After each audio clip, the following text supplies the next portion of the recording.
In this video, let me explain how to find the solution of algebraic and transcendental equations.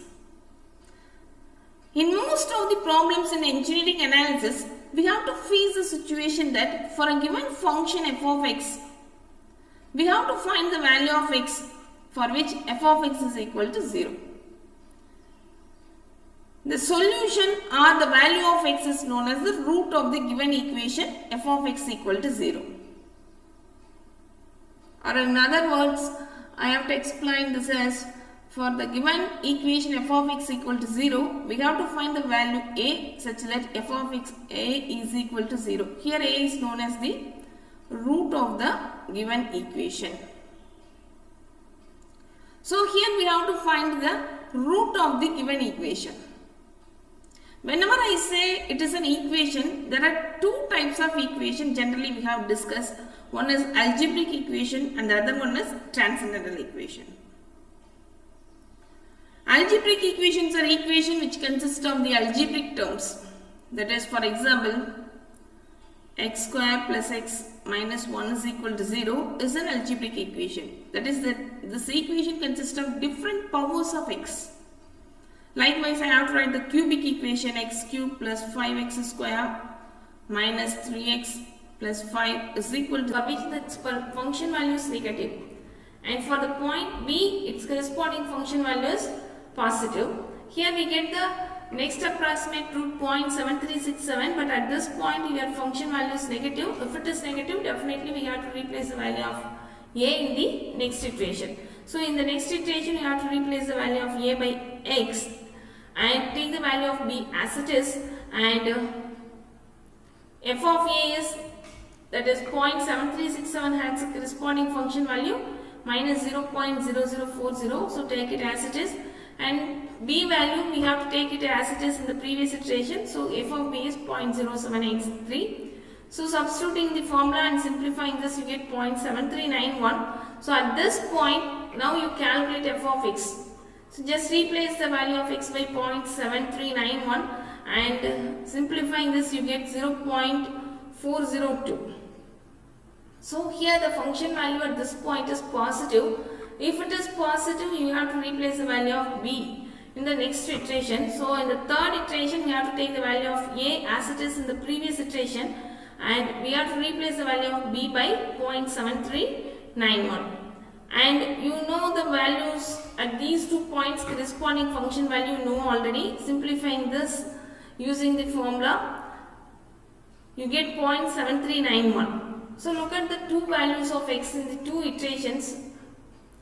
So we get 0.7391, 0.7391, which means we get the root of the given equation up to 4 decimal places. So the root of the given equation is 0.7391. So the root of the given equation is 0.7391. Next, let me move on to one more example under this case. Find the real root of the equation x log x minus 1.2 is equal to 0. Here as usual you have to take the function f of x as x log x minus 1.2. So let me start with the value 0. That is, first we have to find the interval for which the root of the equation lies. For that, replace the value of x by 0, x log 0 minus 1.2. So log 0 is minus infinity. So if you multiply with 0, you get 0 minus 1.2, that is negative. Then f of 1, that is 1 log 1 minus 1.2. Log 1 value is 0. So whenever you multiply 0 with any value, you get 0. Again you get negative value. Next you move on to 2. 2 log 2 minus 1.2.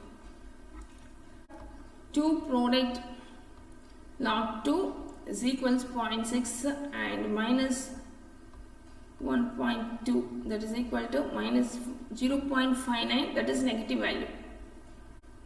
So of f of 2 you get negative value. So we move on to next, that is, if you replace the value by 3, that is 3 product log 3,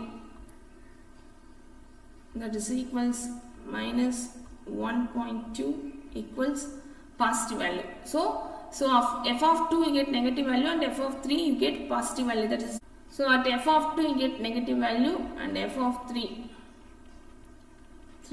log 3 minus 1.2, that is positive. So that is change of sign from negative to positive. Therefore the root lies in the interval 2, 3. So at f of 2, that is the function takes the negative value, and f of 3, at f of 3 the function takes positive value. So here I have to take a as 2 and b as 3. Now let me list out all the iterations in a table like this. So as a first iteration, we know the root of the given equation lies in the interval 2 and 3. So 2 and 3, at the point 2 the function has minus 0.5979, that is negative value, and at the point b the function has 0.2314, that is positive value. So now substituting the formula, the values a, b, f of a and f of b, and simplifying this you get 2.721. So just replace the value of x by 2.721 here, and simplifying these we get f of x is minus 0.0171. Look at the sign of the f of x value at this point. Here it is negative. So at the point a the function has negative value, and at the point b the function has positive value. Here we get the first approximate root 2.721. So at this point the function has negative value. If it is negative, so you have to replace the value of a here. So if you replace the value of a, so in the second iteration, if you replace 2 by 2.7210 and take the value of b as it is, as in the previous iteration, and substituting the values of f of a and f of b, and simplifying this by substituting in the formula, you get 2.7402. So at this point the function has minus 0.0004.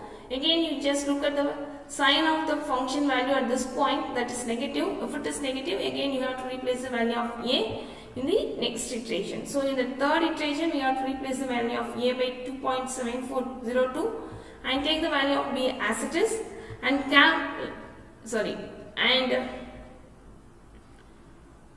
take down the values of f of a and f of b. That is, at this point 2.7402 you have the function value minus 0.004, and at the point 3 we have 0.2314 as its function value, and simplifying all these value and by substituting the formula we get 2.7406.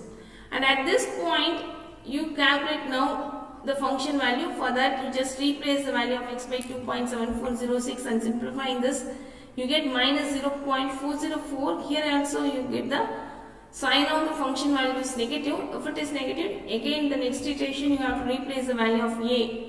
So if you replace the value of a by 2.7406 and take the value of b as it is, and write down the values of f of a and f of b, and simplifying this by substituting all these values in the formula, you get 2.7406 as the value of x.